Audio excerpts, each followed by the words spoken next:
Hi, I'm Daniel Hylton. Welcome back. Let's do another Alla Prima painting. Now, when my wife and I were first married, I went to college for a time in Fresno, California.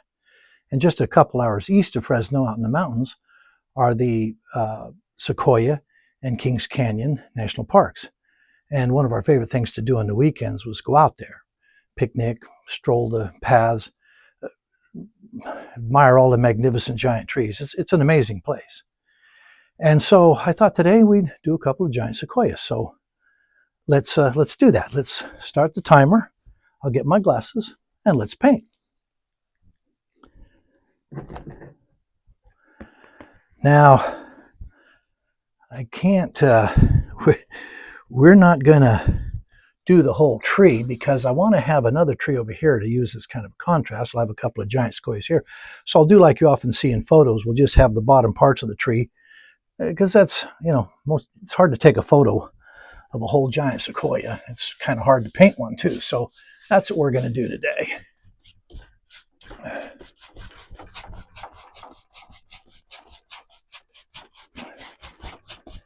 And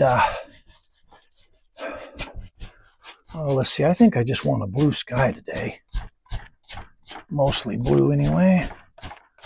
I'm not going to worry about clouds or anything. I'm not going to see much of the sky anyway, I don't think, in this painting. Okay, I want a little darker at the top, light at the bottom. All right, so let me blend that in. See what that looks like. Like I said, I just want it to be blue mostly.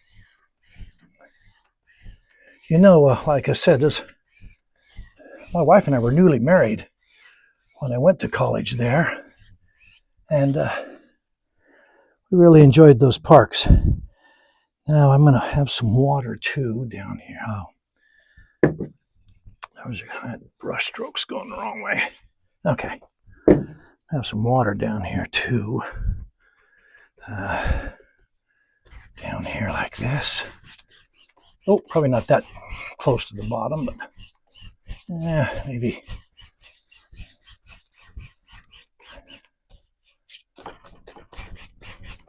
Maybe something like that.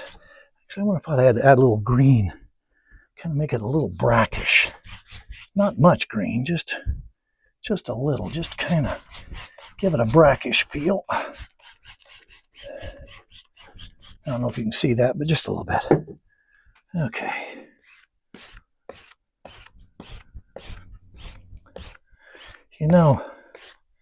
Like I said, that was one of the first places we went. Oh, I'm gonna coat all this in really quick because I may have a little trouble getting this one done in our 30 minutes of allotted time. So I want to make sure I get as much going here as I can. And probably put some brown over there. I definitely want some darker brown over here where my big trees are going to be. Yeah.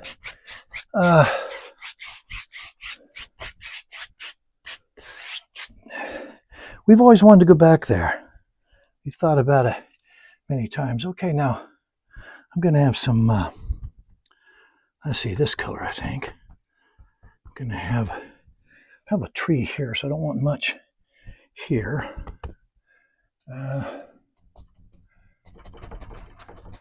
Just put the indication of some trees back here. Kind of like that, all the way around, I think. We've always tried to get back there because it was, like I said, it was one of the first places we were newlyweds. And we never have. All these years, we've never made it back. It's like I said, it's a magical place, and we really enjoyed it there. But we've been everywhere else. But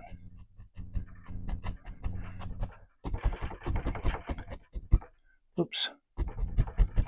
Okay, I'm getting those a little bit. Yeah. I just want these to be background, so I don't want them to be too much. But I do want them to look like what they're supposed to be, which are background trees. And I got to have some unevenness to make it work out. Excuse me.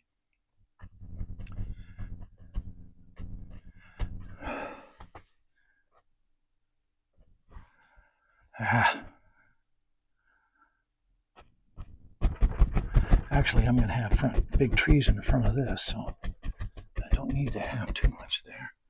Got to have some over here, though, too. Going to have some bigger trees behind my giant redwoods, or my giant sequoias here. So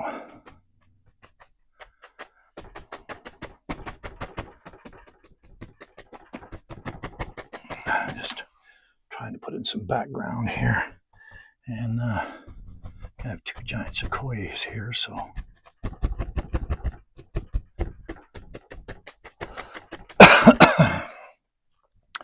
I know I talk a lot about my wife, but she is one of the great treasures. She is the great treasure of my life. She is my great treasure. Now, I'll tell you something, though.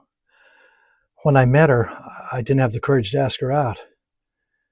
Kind of a funny story, I guess I'll tell you that, but her father, who I had met like 40 minutes before, invited her on a date out with me.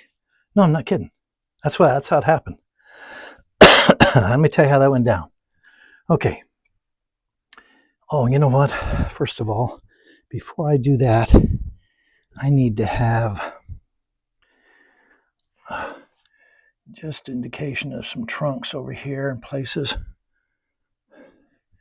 Kind of make these look like real trees back there. Like I said, I'm not really concerned about too much detail, but I do want some.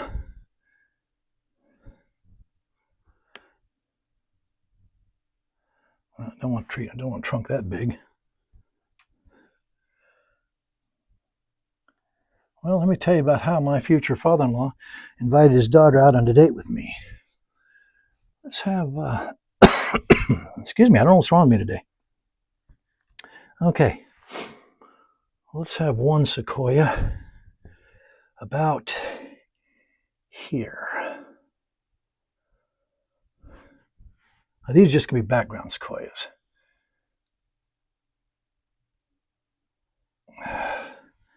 And one, well, let's see, let's have two there.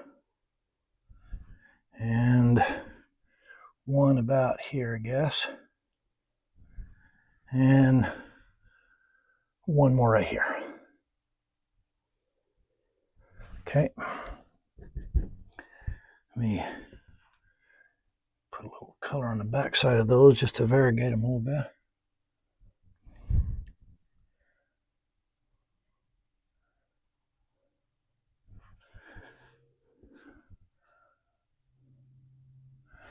And a little bit of light color on the front side because I think the sun's over there today.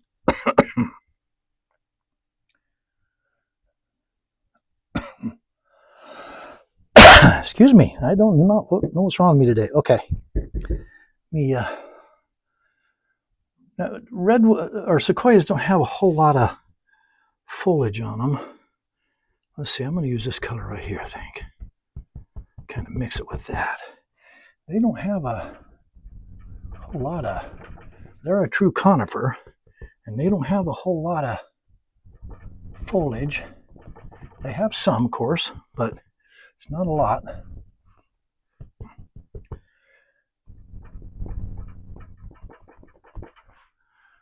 I don't want to get too carried away back here. I got a lot of foreground I got to deal with, and let's see, that one's going to have more up at the top, yeah.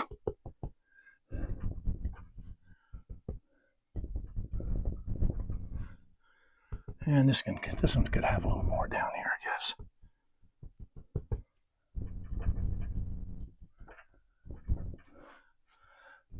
Okay, and we gotta, those have got to be kind of, got to be some reflections too. And I'm going to have some of this reflected in the water as well.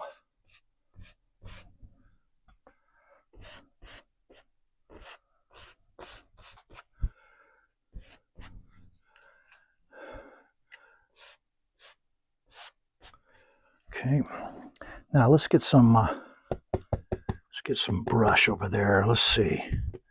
How about this color right here? Let's have some brush kind of growing along side over there. Make that one look like it's a little bit in front of that one.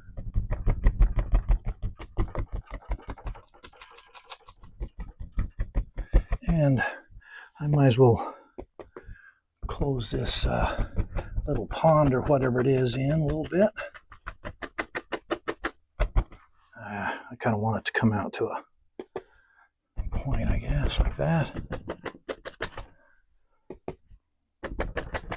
I'm burning up a lot of time here, so I'm going to have to get going here. Okay, now let's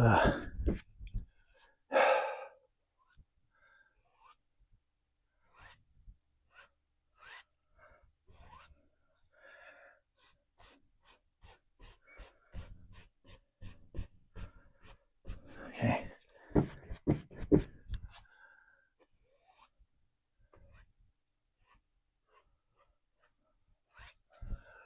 All right, that's going to be good enough.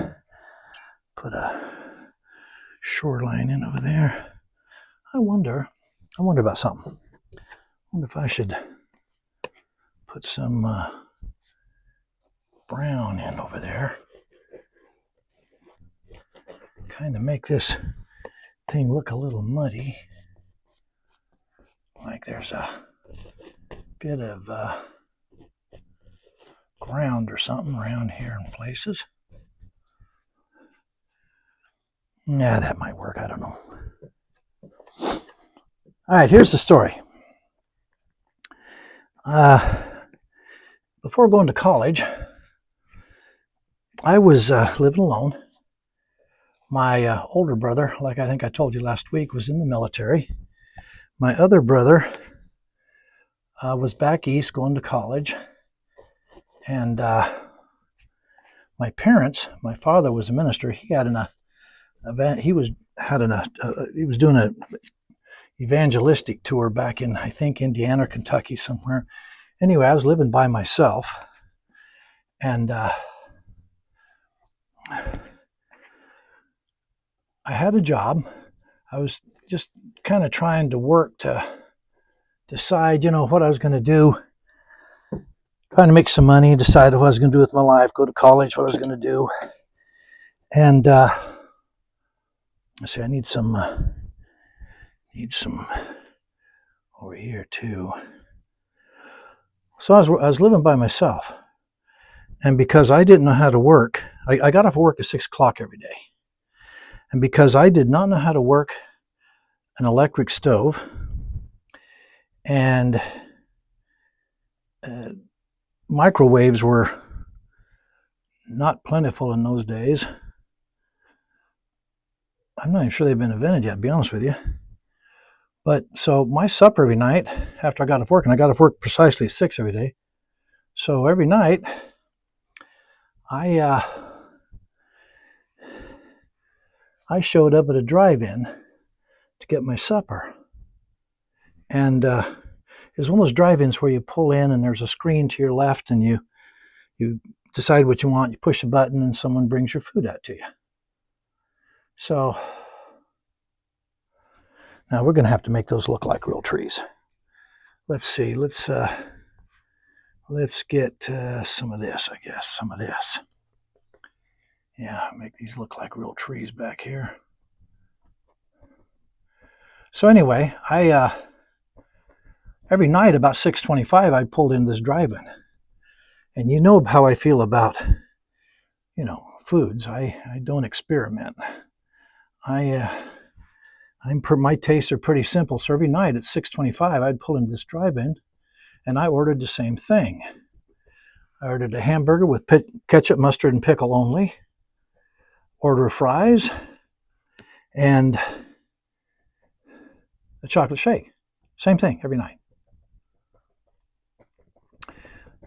So one night I pulled in and leaned over to push the button, make my order, and I saw the girl come out and kind of looked like my order, and she was walking straight to my truck.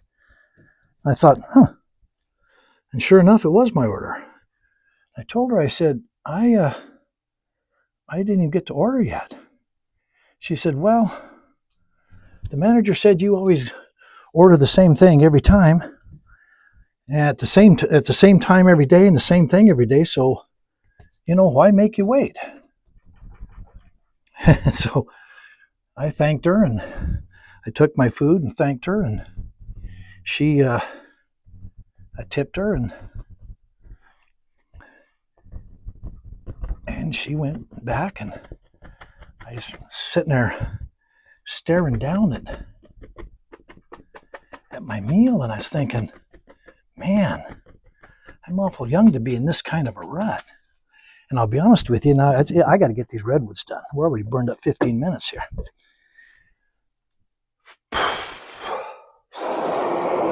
Can have a big one right there. And right there. And another one. Kind of in the background. Maybe not quite as big. So I was thinking, man, and I don't know why my mind went to this, but I thought, wow, I'm in a rut. I should not be living alone. And at that moment, I thought, you know what?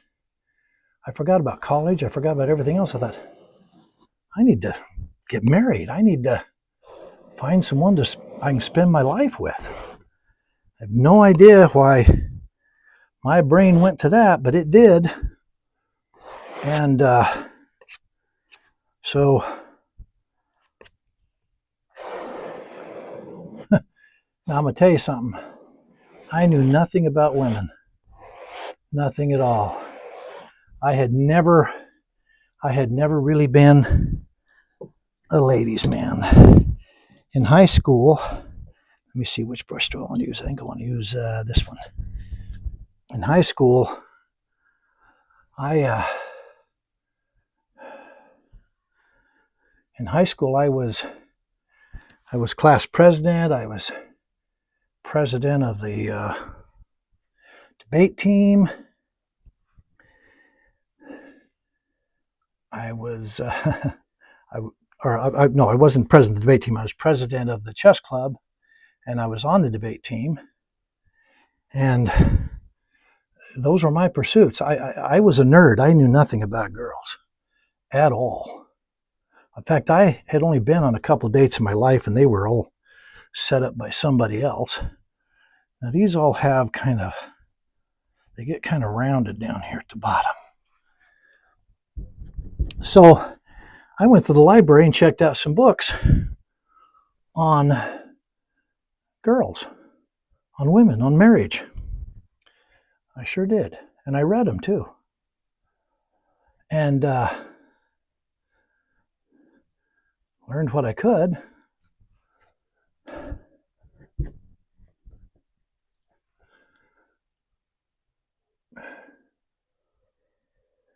Well, anyway, I was working with a guy. I need to have that dark on that side. I was working with a guy named Gary, who, if anything, was my friend. So, I mean, he had to be pretty dweeby too. And okay.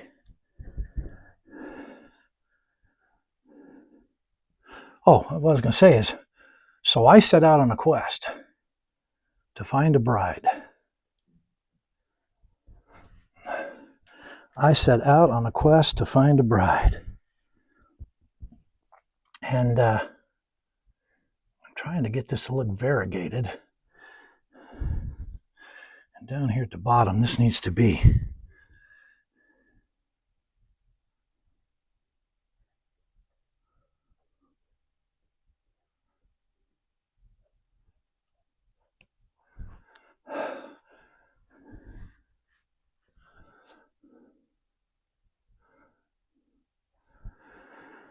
So I asked a lot of girls out. I started going anywhere I thought that girls might work. I went to churches. I went to drive-ins. I went to there was only one mall in the area. I went to that. anywhere where I thought girls might be, so I could find a bride, hopefully. And I dated a lot of girls, but most of them were just one date, because I wasn't looking for fun or anything. I was looking for someone to spend my life with. So I all right. Now let's these things have these knobs in them. Giant sequoias have these knobs in them everywhere. Yeah.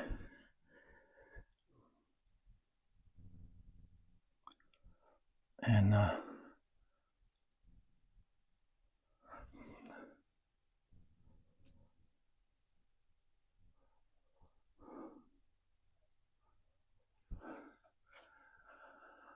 okay.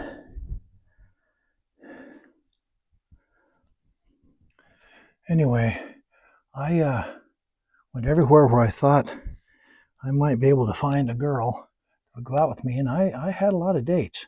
But like I said, generally speaking, I only had one date, and then I moved on because I wasn't just looking for a girlfriend. I was looking for someone to spend my life with. Well, I must have dated 25 or 30 girls that summer. Well, I'm going to tell you something. Behavior like that will get you a reputation you don't want. And not meaning to, I developed a reputation for being a wolf. Now, I wasn't. I mean, I was anything but a wolf. I've never been a cat or a ladies' man. That's not my, nothing I can lay claim to. But I got that reputation anyway because I usually was just, one date Dan. Well, I was working with this guy.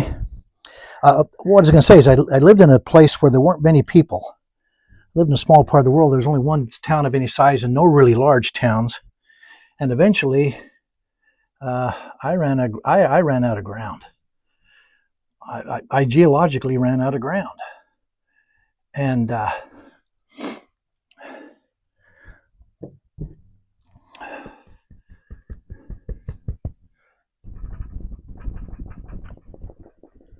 there weren't any big cities nearby, and I pretty much ran out of places to meet girls. So it was a pretty dark winter. I finally despaired. I started on this quest, and it was really going nowhere. And I was pretty discouraged. Well, I was working with this guy that, like I said, he's a friend of mine, so he was undoubtedly probably about as dweeby as I was. And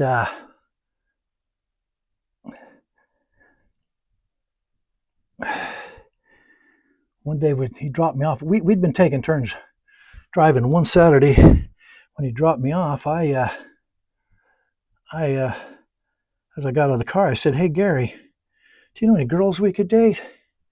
And he said, "Yeah, I've been trying to date Karen Asher for the longest time, and she got a sister, and maybe if you went out with her younger sister, she'd go out with me." And I said, "Well, what's her? How old's her younger sister?" And he said, "I don't know, 17 or 18, I think." And I said, "Well, okay, that's probably okay." I said, "Well, set it up, and we'll go meet him."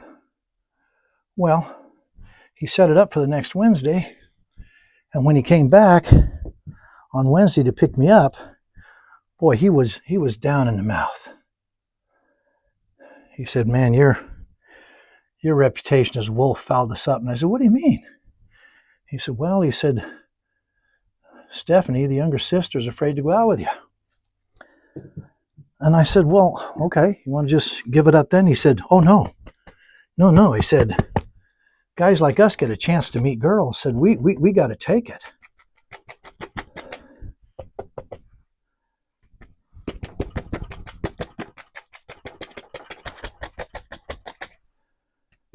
And so I said, "Okay, well." He said, "Besides," he said, "Stephanie won't go out with you, but Karen said she's willing to meet you." And I said, oh, okay, well, let's go meet him then." Well, we went out, and Mrs. Asher let us in the house. Very pretty woman in her 40s.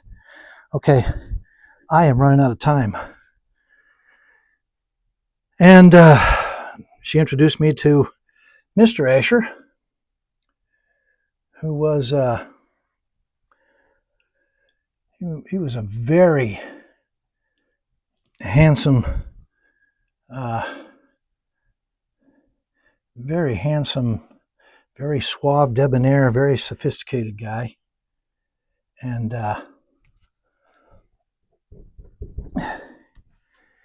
he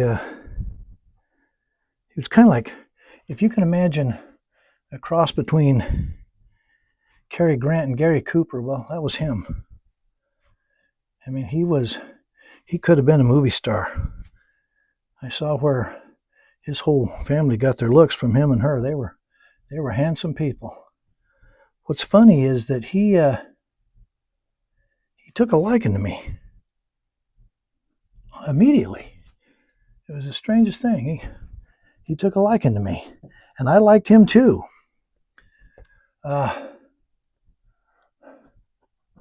And we found that we agreed on a lot of the issues of the day. We were talking about, the current events and stuff, and I found that our opinions meshed. And anyway, I really liked him, and he liked me. Well, directly, Mrs. Asher went over to the stairwell and called up. She said, "Karen, your young man's here." And so directly, Miss Karen came down around the corner of the stairwell and stepped into the room. And oh boy, I want to tell you, I knew at once that she was way out of my league. I knew at once. She's so far out of my league. This is not going to happen. So she gave me a little smile and said, "Nice to meet you." And I don't know, I mumbled something in return. And I am running out of time, folks. I'm sorry about this. But anyway, I mumbled something in return, and silence fell. I mean, all I could do was stare at this beautiful girl that I just knew was way out of my league.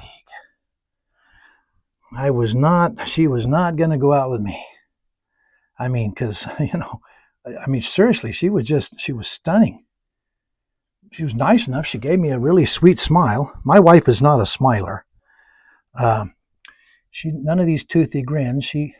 She'll give you a really small, sweet smile, but none of this, like I said, no big toothy grins.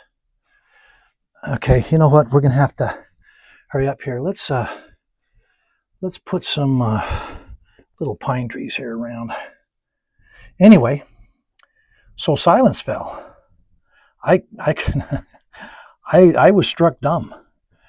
Well, this very sophisticated movie star-like man that was her dad, he watched me for a few minutes, and he looked at his daughter, then he looked back at me, and looked at his daughter, looked back at me, and then he said, "Well, are you kids going out Friday night?" And I looked at her, and I thought, I didn't know what to say. I looked at her, and she said, "Yeah, sure." And the rest is history. I'll tell you something now.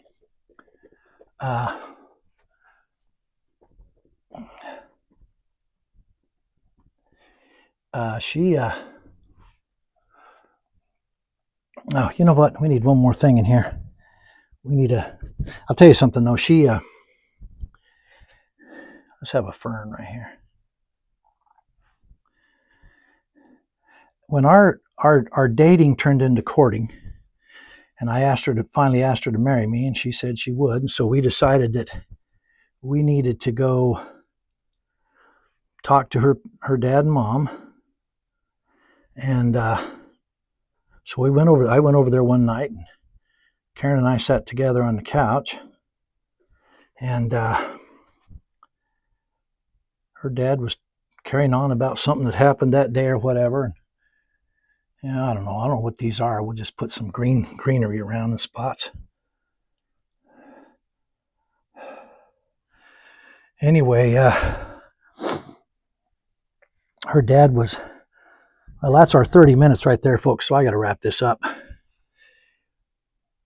He was talking about something was going on that day and carrying on and not really giving me a chance to be involved in the conversation.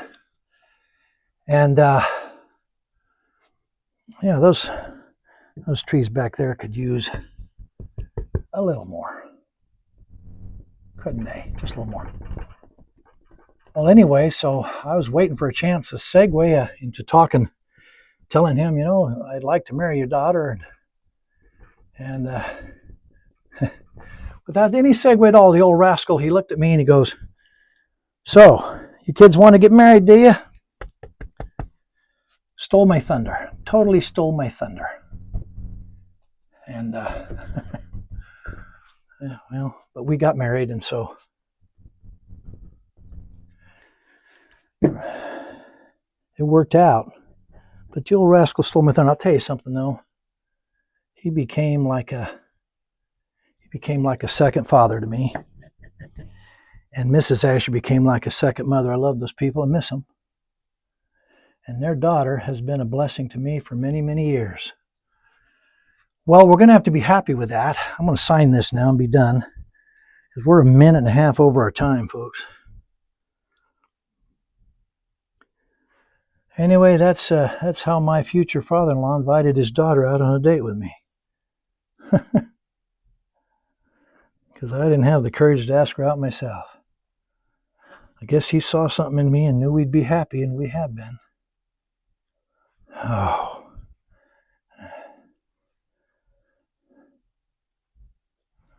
Oh, and this is number 9.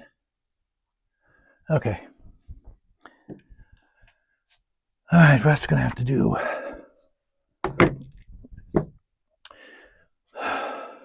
Thank you for watching. I appreciate your time. I really do appreciate your time, and I'm supposed to ask you, if you haven't subscribed, please take a second or two to subscribe. I'd appreciate it. I hope to see you next week, and until then, God bless you all, and you take care of yourself.